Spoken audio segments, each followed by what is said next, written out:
I mean, look at that.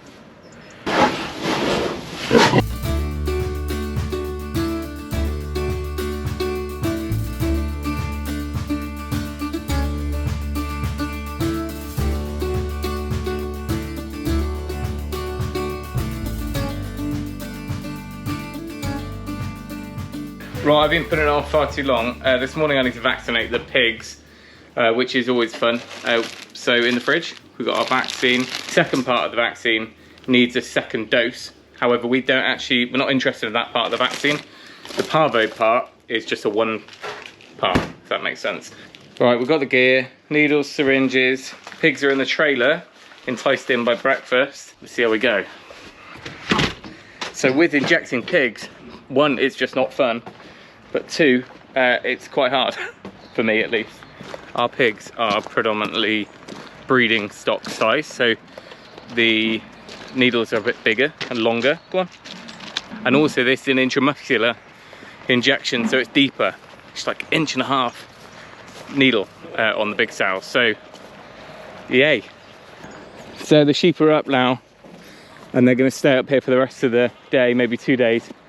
It doesn't look like it broke the banks of the brook. It does go up and down very, very quickly, but it looks like there's a lag. So if you check the river warnings, or the nearest one to here, the prediction is to go up another 1.5 meters. We'll see how accurate those predictions are, because obviously it's not raining now, but there definitely is a lag.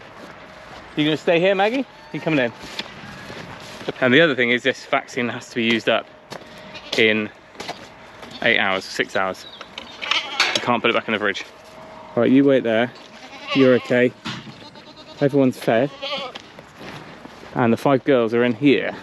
I hope this trailer can't tip. That would be a disaster. Alright, get off 2 mil intramuscular. 2 mil intramuscular behind ear. Withdrawal 0 days. So let's go for the long 1.5 inch needle. I think I'm going to load up 2 mil at a time, because with the pigs, if I get the needle in, the syringe in, I can just, I know I can put it all in. I'm not kind of trying to do a half dose, and there's no risk of over doing it. I mean, look at that. I'm sorry, girls.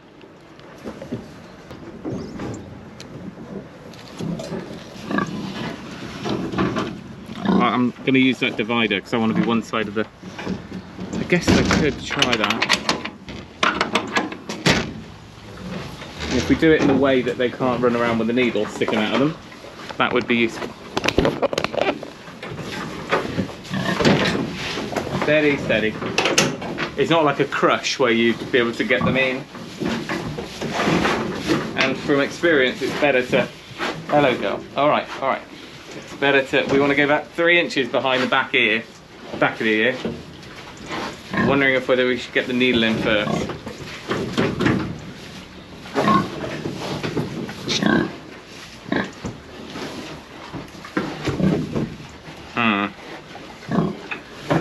That's the muscle there.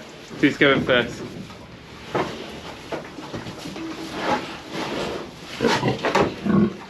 Okay, she's in.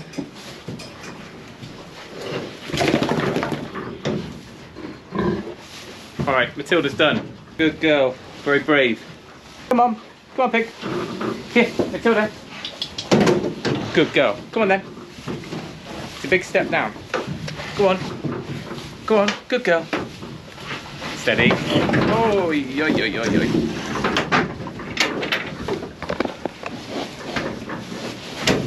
Right.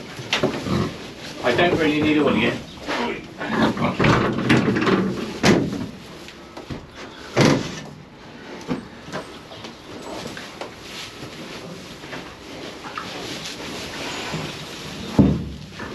Nope.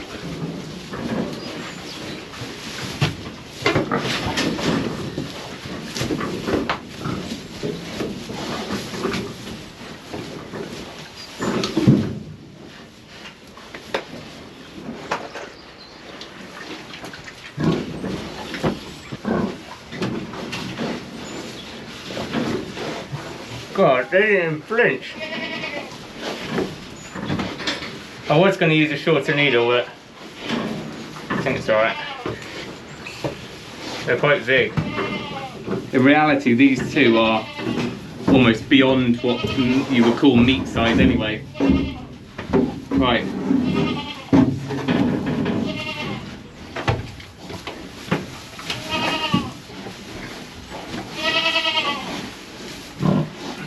Good girl. Close.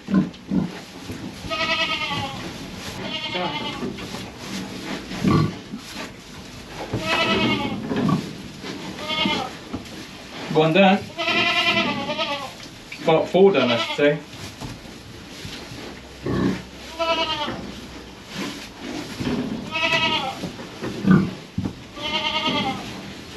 Ah. We've got a blockage.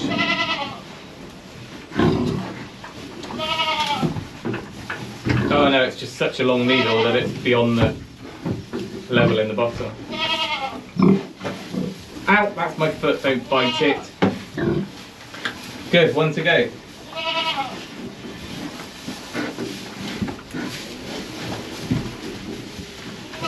Oh, God, your skin's thick. Sorry, darling. It's not like sheep, I can't trap her.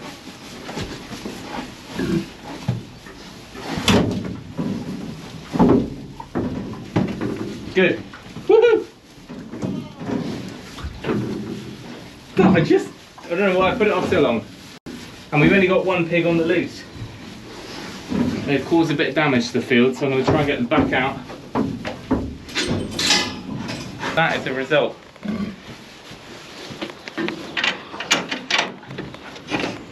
I don't know where Matilda's gone, but...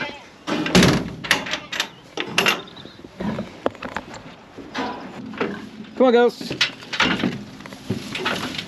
Come on then.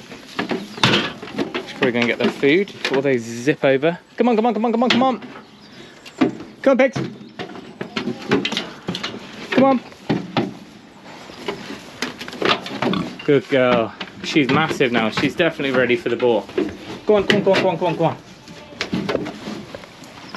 on. Alright, somebody needs to clear out this trailer. I guess that's me. I need to get this up before they jump over that wire. Get. Oh, you plummet. No. There we go.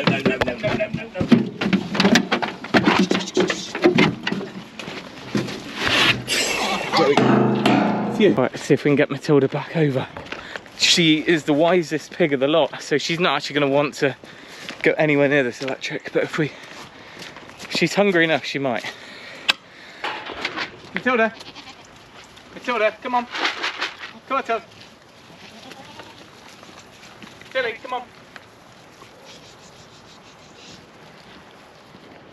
Come on, Tilly.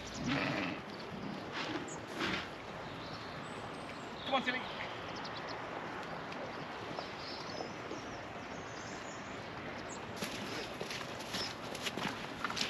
That's what I call a successful start to the day. If you don't escape.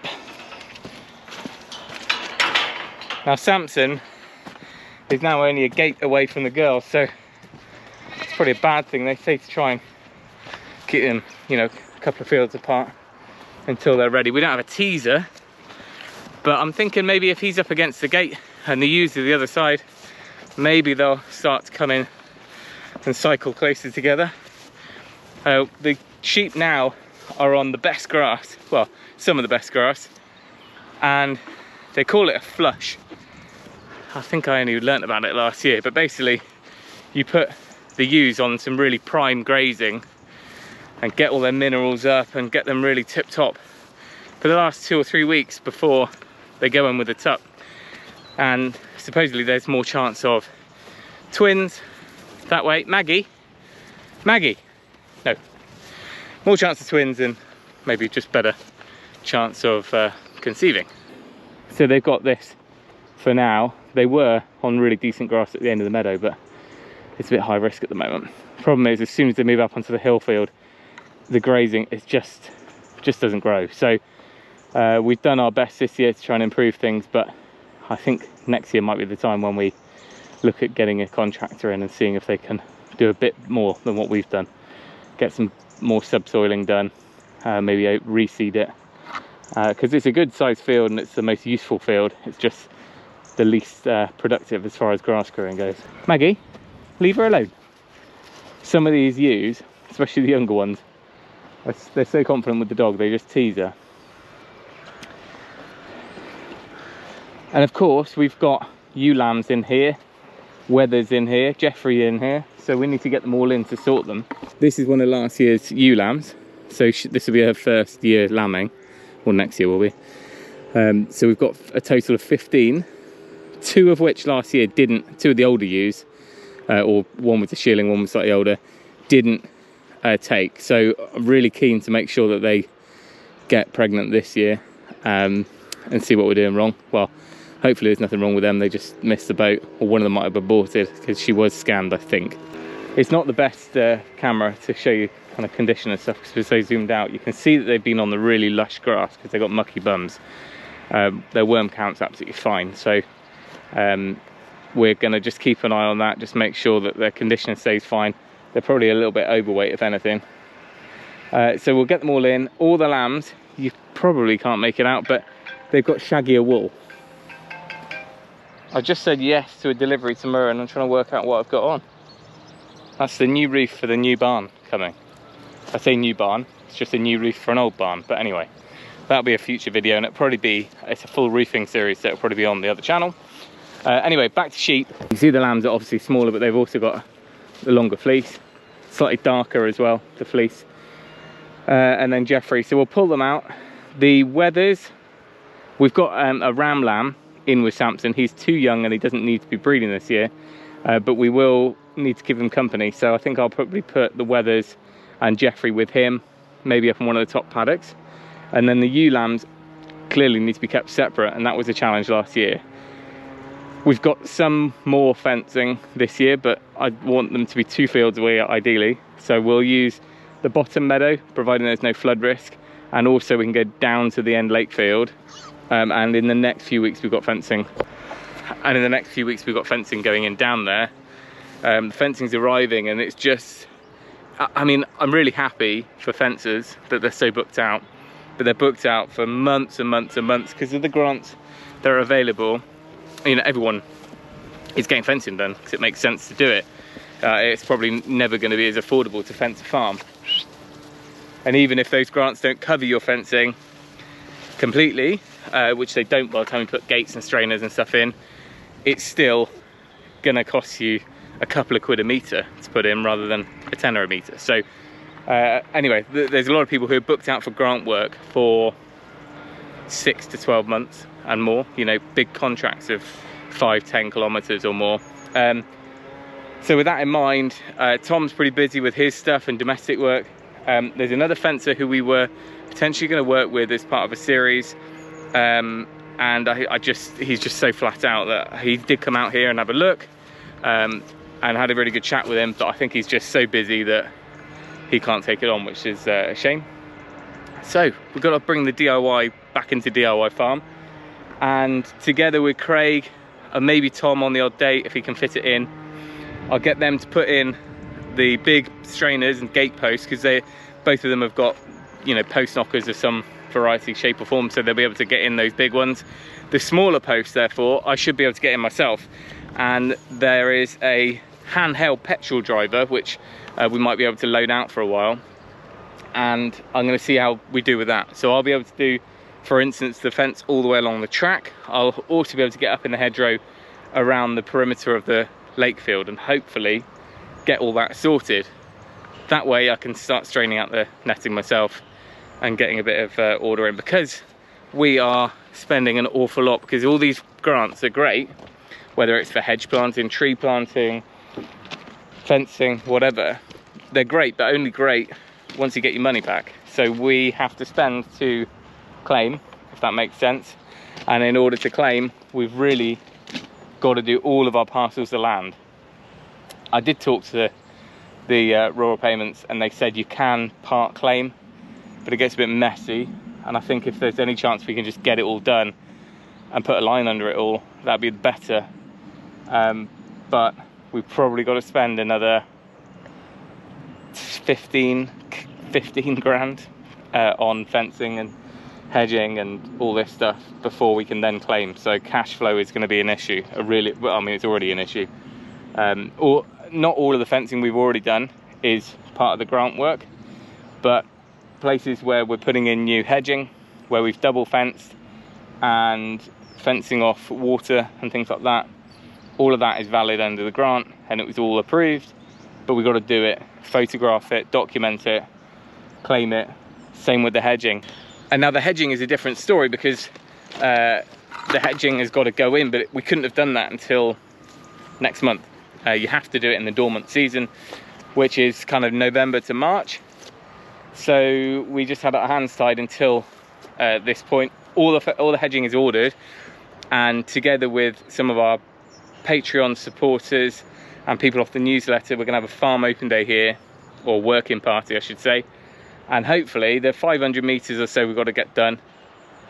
Fingers crossed we can get it done in a weekend, and that's going to make a huge difference, because it means we can get it in the ground, we can get it established. Hopefully it will sit happy over winter, and then come spring, fingers crossed, we should see shoots. And you know, I don't want to do all of this years after we've finished the house build, because I don't know who said it, something about trees, maybe Brunel, no, he's Bridgie, isn't he? I don't know, but someone once said, some wise man once said, best time to plant a tree is now, today, yesterday. So that's why when we moved in, first thing we did is planted trees down there. These little fruit trees went in first week, all that stuff that they can tick away happy whilst you're doing whatever you need to do. That's kind of what I want to be doing. So the hedge, and we've got trees to plant in. I mean, they're only going to be this sort of height, well, 2 meters. Trees that are going to go in every 20 to 25 meters around all of the hedgerows, both the existing hedges and the new ones. And all those trees, they're going to take 10 years to be anything. But if we wait 5 years to finish the house and all the development up here and then start planting, we're chasing our tails. So let's get it done now, one weekend, hopefully it will be in, and then we can keep an eye on watering next year, because that's going to be key.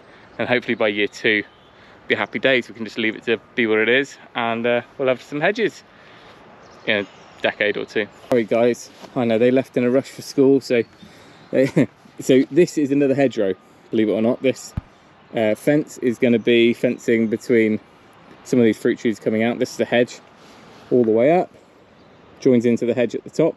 It's going to go back down, join into the other hedges. So we've got linking hedges and, you know, putting the boundaries back in. But I don't want to spray off everywhere. The grant kind of details say spray off in September, blah blah blah, clear the land. I have had to do that in some areas, but along here I'm just tractoring these rabbits along until there's not much left, and then any new growth, which it is bouncing back still, maybe I'll spray then, stream, and just make sure we've got a nice strip prepped here. And people talk about getting membranes down and stuff like that. I don't want to do that. We've got 2 bulk bags, you know, a couple of 100 kilo of sheep's wool. So I'm going to try that, and hopefully on that planting weekend, everyone will have a job. And one of the jobs will be to just kind of mulch around the bottom of each plant with a bit of wool. We tried it on these, and you know, it's kind of biodegraded down and birds have nicked it a bit now, but you can see around this, it was over a year ago when we did it, and it worked, and you know, nothing competed with these too much.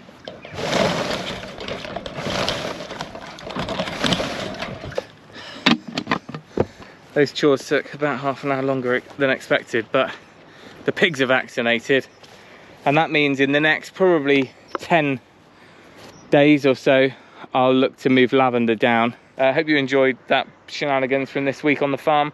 There is a future Ben video coming. It'll probably be the last one, and all that was filmed last year, so it might be a chance to reshoot something, well, not reshoot, but shoot something new with Ben, maybe even go to his place. He's a busy guy. I dropped him an email to say that the videos have gone up, and got the kind of 1-2 sentence quick farmer reply.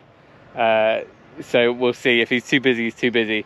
But it's been great to see all the love for those videos, and we're trying to absorb as much information from him and other people all over the place, because The nice thing about farming and the way soil works and the way nature works is not specific to a particular geographic location. So you can watch a farmer in Australia, in America, in South Africa, anywhere, you know, all across Europe. There's people with the same mindset who they might have different species of vegetation or livestock or whatever it might be, but the whole theory is very much the same. So that whole mob grazing mentality, or the you know, the rotating, the growing of different species in your grassland rather than just meadow grass, you know, the herbal lays and stuff like that. Right, that's probably another delivery. I'm probably meant to be doing something. It's Joe picking up animal feed. Thanks for watching, guys. Take care. See you next time.